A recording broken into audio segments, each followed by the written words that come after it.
नमस्कार, सियासी गलियारा देख रहे हैं आप। आपके साथ मैं हूं साकिब सुमन। सियासी गलियारे में एक बार फिर हम आपको बताएंगे हरियाणा की सियासत का हलचल, सियासी हाल किस तरीके से और किस तरीके से हलचल तेज होती जा रही है। क्योंकि कल का दिन हरियाणा की सियासत के लिए बेहद महत्वपूर्ण है, बहुत अहम है क्योंकि कल बड़ौदा में हुए उपचुनाव का परिणाम निकलकर सामने आने वाला है। तमाम राजनीतिक दलों की धड़कनें तेज हैं और प्रत्याशियों की धड़कनें थोड़ी मध्यम चल रही हैं, धीरे धीरे चल रही हैं, क्योंकि उनको परिणाम उनके पक्ष में अगर आया तो दिवाली वो बेहतर तरीके से मना पाएंगे, अगर नहीं तो फिर उनकी दिवाली शायद काली हो जाए। चलिए शुरुआत करते हैं बड़ौदा से जुड़ी आज की सियासी गलियारे की।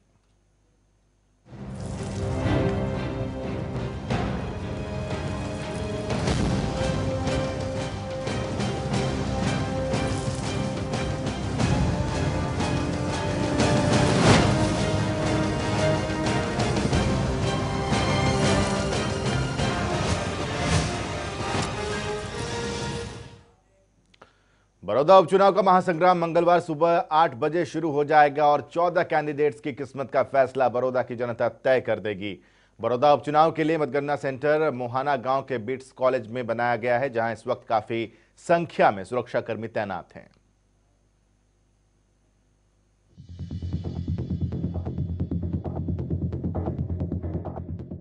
बड़ौदा उपचुनाव पर पूरे देश की निगाहें टिकी हैं। आखिर फैसला किसके पक्ष में होगा, हर कोई इस बात के लिए उत्सुक नजर आ रहा है। आखिर बड़ौदा उपचुनाव का ताज किसके सिर पर सजेगा।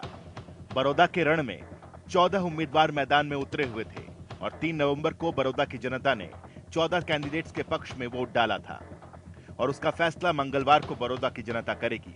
अब देखना होगा कि बड़ौदा की कुर्सी पर कौन बैठने वाला है। बड़ौदा उपचुनाव में इस बार पोस्टल बैलेट पेपर से वोटिंग करने वाले मतदाताओं ने उपचुनाव में वोटिंग करने में काफी कम रुचि दिखाई। जानकारी के मुताबिक अभी तक 155 सर्विस मतदाताओं ने ही बैलेट पेपर डाक के माध्यम से चुनाव आयोग के पास भेजे हैं, जहां मोहाना के बिट्स कॉलेज में मंगलवार सुबह 8 बजे से मतगणना शुरू होगी। जानकारी के मुताबिक सर्विस मतदाता बैलेट पेपर मतगणना वाले दिन सुबह 7:59 पर स्वीकार किए जाएंगे।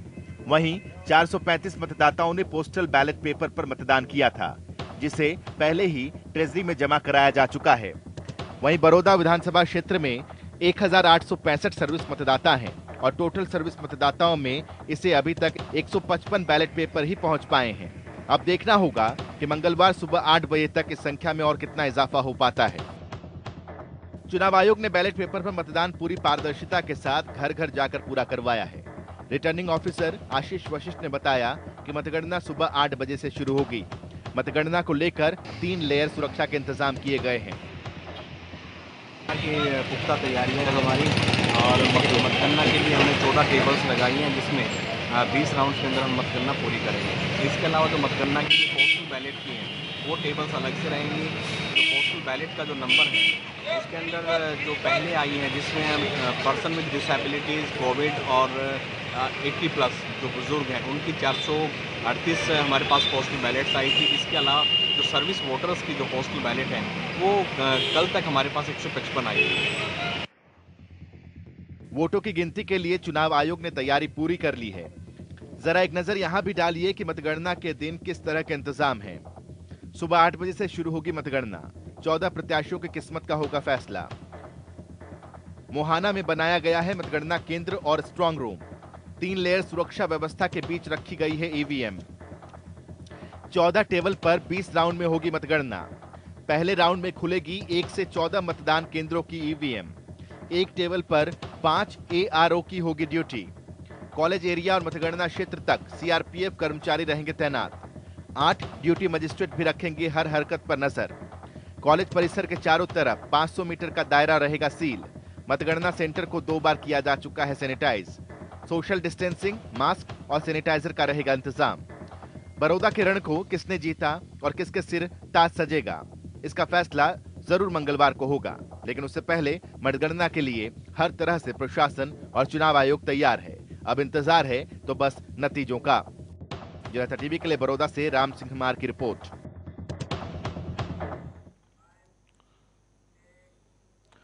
बड़ौदा उपचुनाव में 24 घंटे से भी कम वक्त बचा हुआ है जब परिणाम सामने आ जाएगा और ऐसे में ओपी धनखड़ का मानना है कि बड़ौदा में टक्कर कांटे की है।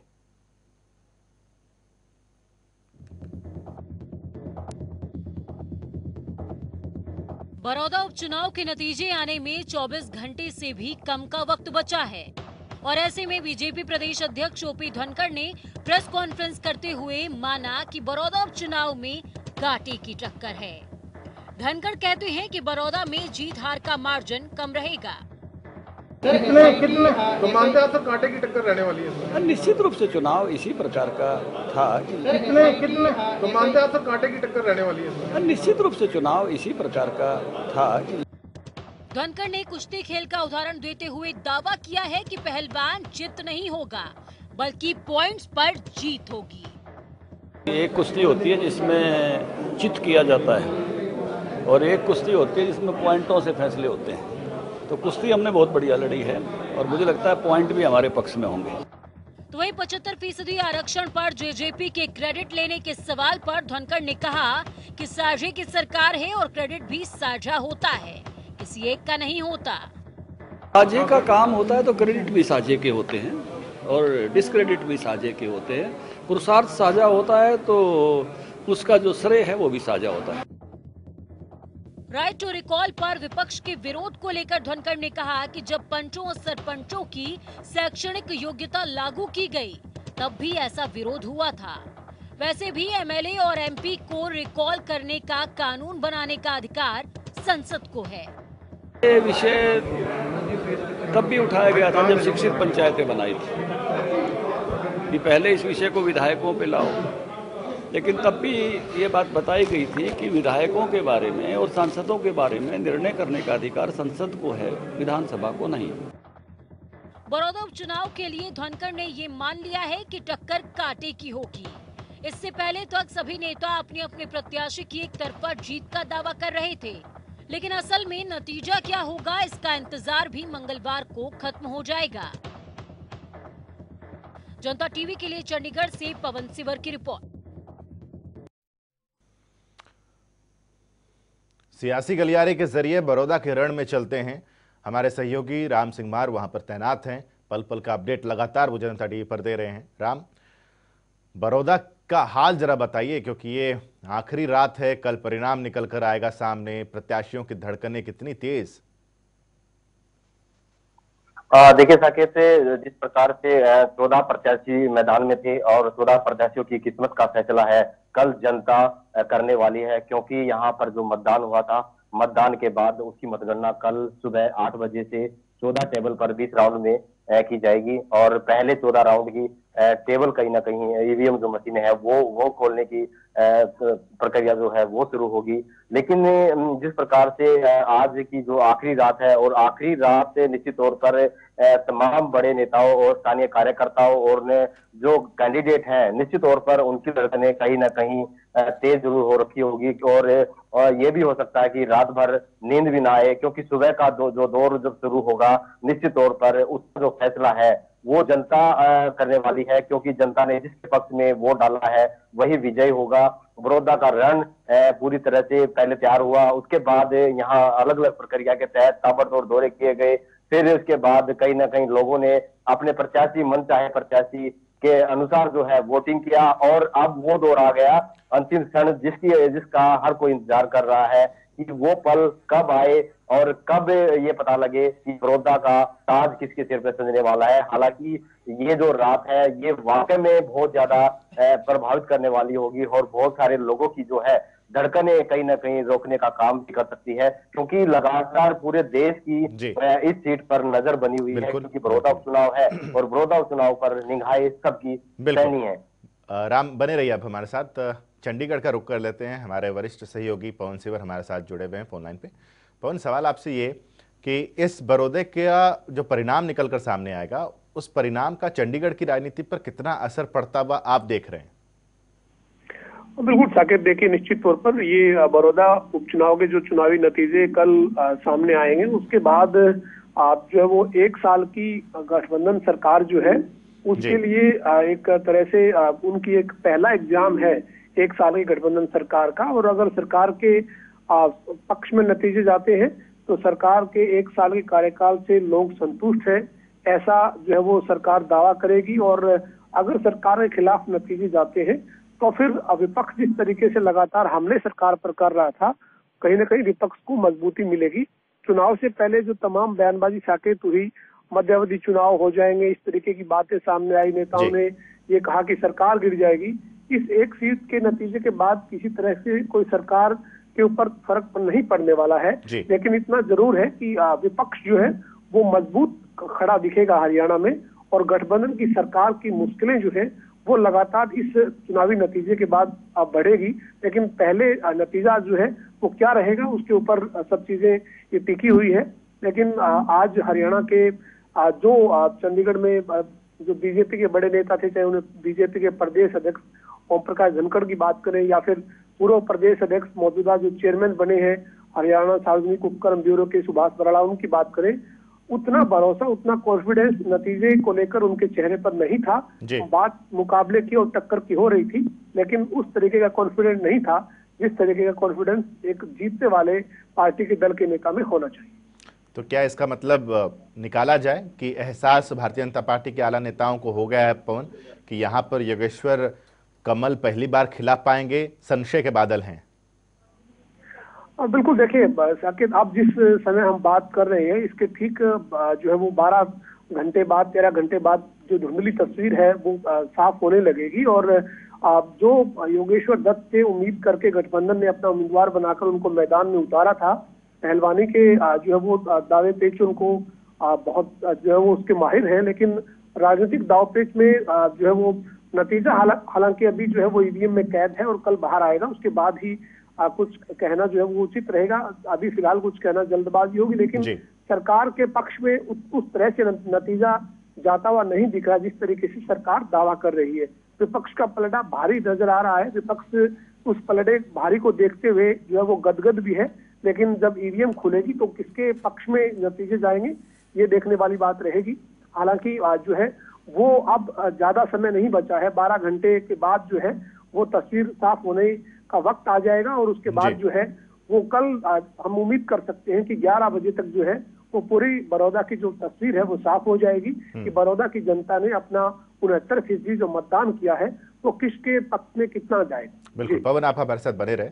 बड़ौदा का रुख कर लेते हैं, राम सिंह मार हमारे साथ लगातार जुड़े हुए। राम, इलेक्शन के बाद, मतदान के बाद 3 तारीख के बाद आपने भी दौरा किया बड़ौदा का, आप लोगों से भी मिले, किस तरह की चीजें उनके मन में थी इस इलेक्शन के खत्म होने के बाद? ये जनता भी ये जानना चाहती है कि मतदान से पहले तमाम नेताओं का वहां पर पहुंचना, वादे करना, दावे करना, लेकिन मतदान होने के बाद क्या रुख लग रहा है आपको मतदाताओं का?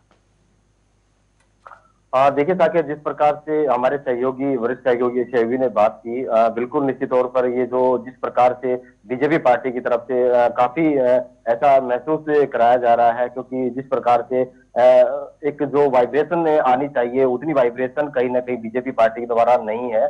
और हालांकि जीत का दावा प्रत्येक पार्टी और प्रत्येक कैंडिडेट जरूर करता है, लेकिन कल का जो रण सामने आने वाला है उसके बाद इस बात का फैसला होगा कि आखिर जनता किसके पक्ष में गई है। लेकिन जिस प्रकार से ग्राउंड पर लगातार जिस प्रकार से लोगों के बीच रहे, लोगों से बातचीत करी, तो लिहाजा कुछ लोगों का इस बार प्रदेश की सरकार में आस्था जरूर नजर आ रही थी, लेकिन कहीं ना कहीं यहाँ पर चौधर की जो राजनीति है वो भी साफ झलकती दिखाई दे रही थी, क्योंकि 10 साल यहाँ पर हुड्डा का कार्यकाल रहा, हुड्डा सरकार का कार्यकाल रहा, लेकिन कहीं ना कहीं यहाँ पर जिस प्रकार से लगातार प्रत्यक्ष अप्रत्यक्ष रूप में यहाँ पर सीधे तौर पर ये कहता नजर आए हुड्डा साहब की यहाँ पर अपनी चौधर है, अपनी चौधर बचा लीजिए, कहीं ना कहीं और एक सीट को लेकर जिस प्रकार से बड़ी बात बताइए, यहाँ ये जो इलेक्शन रहा इसमें ये चौधर की लड़ाई है या विकास के नाम पर मतदान हुआ?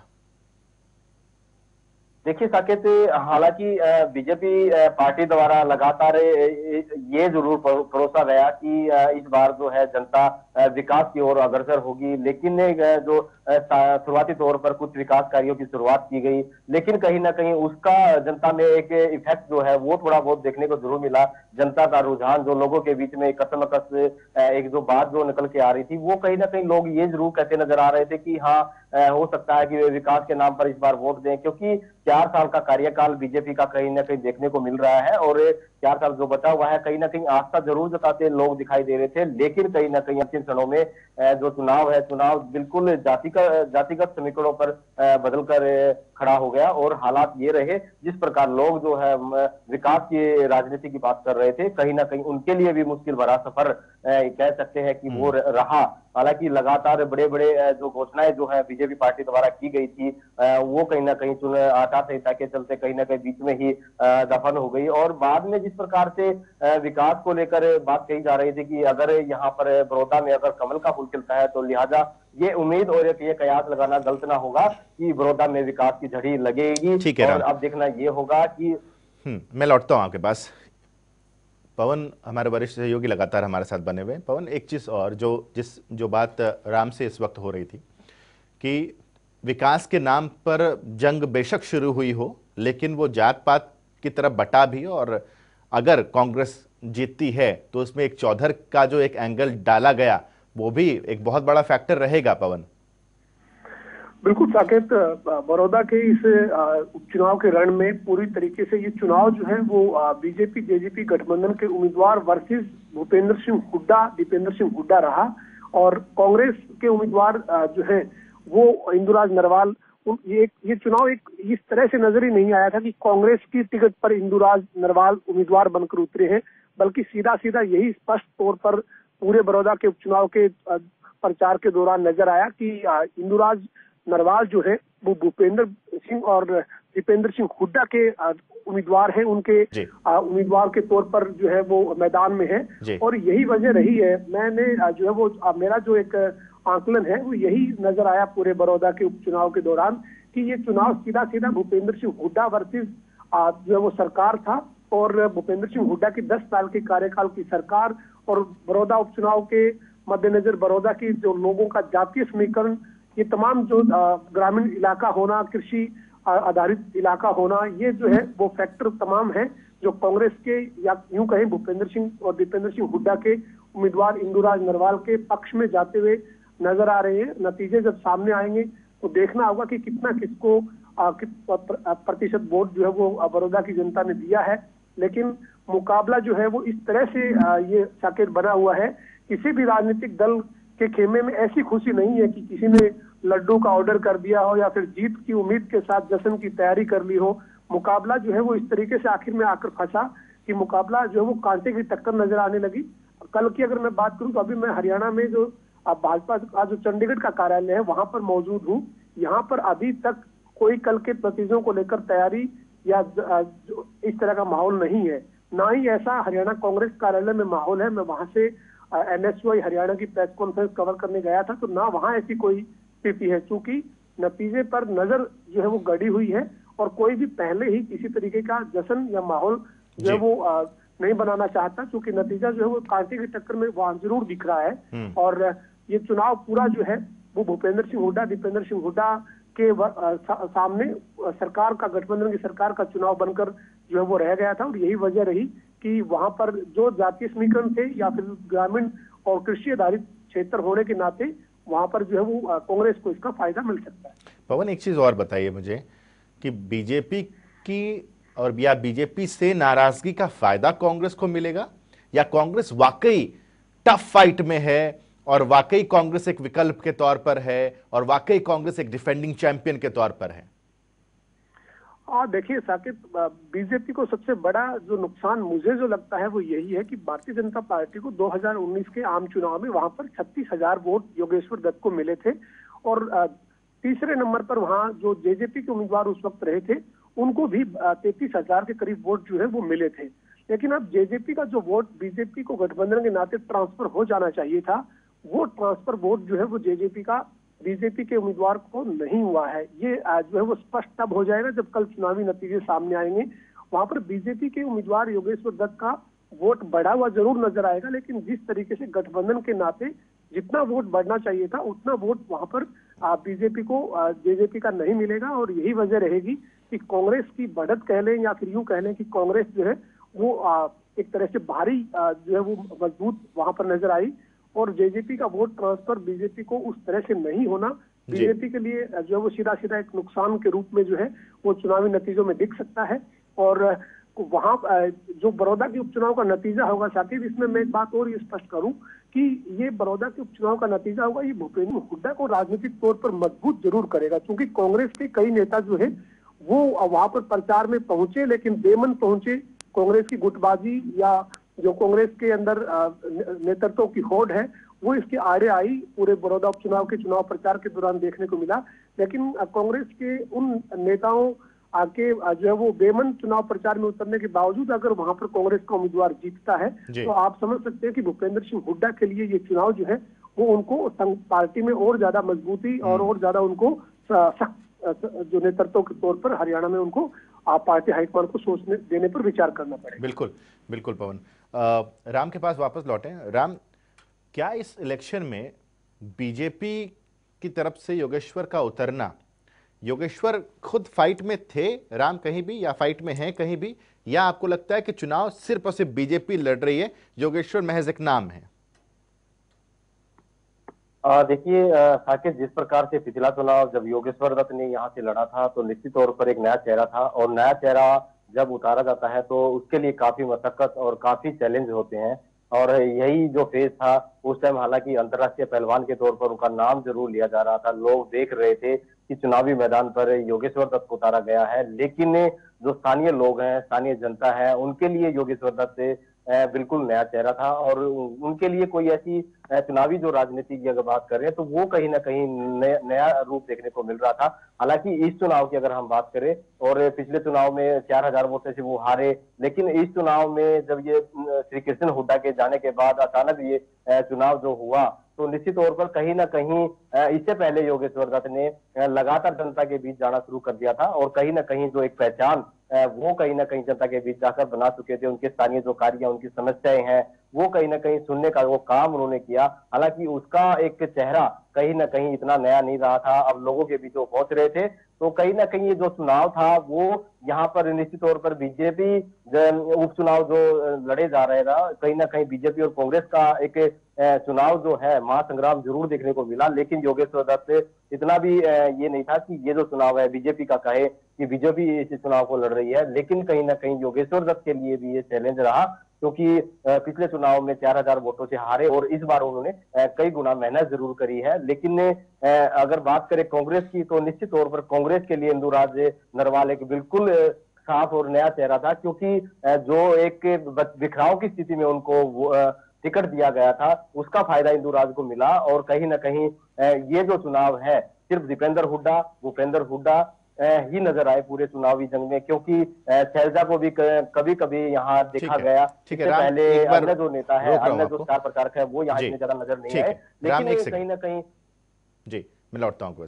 पवन, एक आखिरी से सवाल मेरा आपसे, मंत्री बनाने का वादा भी किया गया चुनाव प्रचार के दौरान कि मंत्री बना दिया जाएगा, उसका भी कोई इम्पैक्ट नजर शायद नहीं आ रहा कल? हालांकि हाइपोथेटिकल है, अभी थोड़ा हम जल्दबाजी में है, लेकिन फिर भी। बिल्कुल साकेत, कल नतीजे आने हैं, और जो है वो मंत्री बनाने की बात हो या फिर बड़ौदा को जो है वो तमाम विकास की परियोजनाओं की, करोड़ों की विकास की परियोजनाओं को देने की बात हो, ये कोई भी ज्यादा वहां पर असर जो है वो सरकार के वायदे जो है वो करे हुए नजर नहीं आए। और इसकी वजह यही है साकेत की योगेश्वर दत्त का वहां पर विरोध नहीं था। जो मैंने बड़ौदा में आकलन किया, योगेश्वर दत्त को लोग पसंद करते हैं, योगेश्वर दत्त की पहलवान होने के नाते लोग उनका रिस्पेक्ट करते हैं।